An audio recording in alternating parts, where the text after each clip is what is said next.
We spent a long time talking about the past week, about the getting into Iraq and what Republican candidates would do.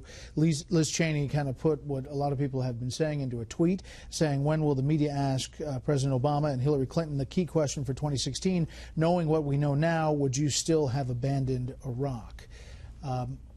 Getting back to the troops. No, it's a good question. Look, we've lost almost 4,500 men and women in this war as a result of the failed policies of two presidents.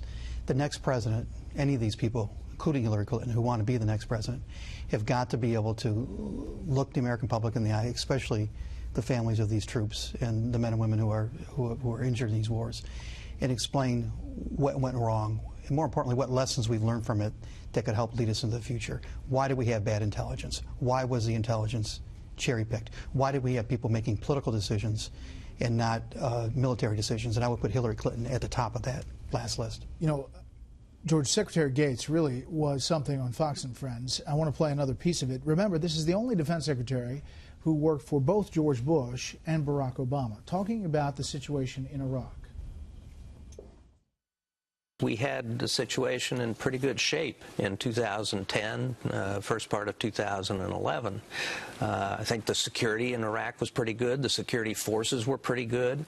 But that was because we had presence on the ground and we had influence, so we could restrain Maliki's worst instincts, which were anti-Sunni, and we could ensure that the leaders of the Iraqi security forces actually were competent and well-trained instead of a bunch of political hacks, which is what who Maliki put in place. Maliki, Nouri al-Maliki, former Prime Minister of Iraq.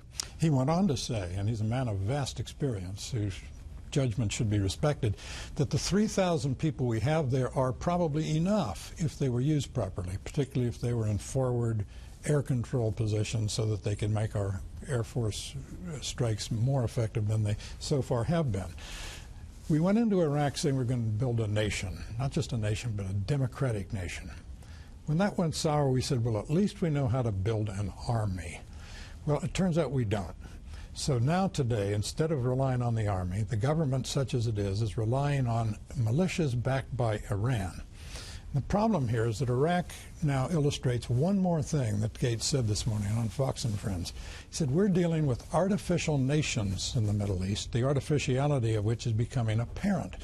He says the government of Lebanon does not control all of Lebanon.